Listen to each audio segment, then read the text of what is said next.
एक बार की बात है, शाम के समय मुकेश घूमने के लिए निकला था। वह घूमता घूमता एक ऐसी जगह पर पहुंच जाता है जिस जगह का उसे अंदाज़ा भी नहीं था। वह एक सुनसान वीरान स्थान पर पहुंच जाता है जहां चारों ओर कोहरा ही कोहरा दिखाई दे रहा था। उसे देखकर वह चिंतित हो जाता है और वह कहने लग जाता है, अरे बाप रे, ये मैं कहाँ आ गया। मुझे तो इस जगह के बारे में कुछ मालूम भी नहीं है। अब मैं कहाँ जाऊँगा।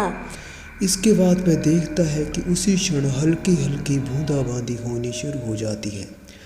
मुकेश ऊपर की ओर देखता है और कहता है, ये तो अब बारिश भी होने लग गई है। पहले क्या ठंड कम थी। अब मैं क्या करूँगा। यहाँ तो कोई मुझे घर भी दिखाई नहीं दे रहा है।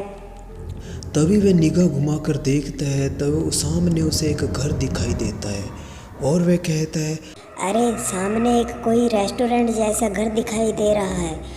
वह देखता है कि वह एक सचमुच रेस्टोरेंट होता है। वह उसके अंदर जाता है, देखता है वह वीरान पड़ा हुआ होता है। रेस्टोरेंट के अंदर उसे कोई भी दिखाई नहीं देता है। तभी वह देखता है कि उसके सामने एक अजीब लहू से लथपथ व्यक्ति आता है। उसे देखकर मुकेश की आंखें फटी की फटी रह जाती हैं। वह डर जाता है। तभी वह व्यक्ति उसे कहता है, अरे कौन हो तुम?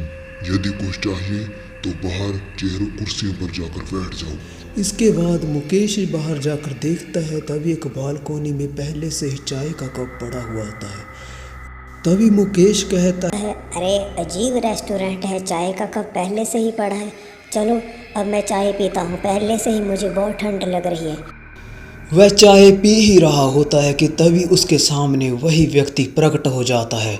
लेकिन इस समय मुकेश उसे देखकर इतना डर जाता है कि उसे देखकर उसकी आंखें फटी की फटी रह जाती हैं, क्योंकि उस समय वह व्यक्ति नहीं, केवल उसकी मुंडी यानी कि उसका सर ही उसके सामने आया था और वह जोर जोर से हंस रहा था, जिसे देखकर मुकेश इतना डर जाता है कि वह डर के मारे बेहोश होकर गिर जाता है और उस व्यक्ति की मुंडी जोर जोर से हंस रही होती है।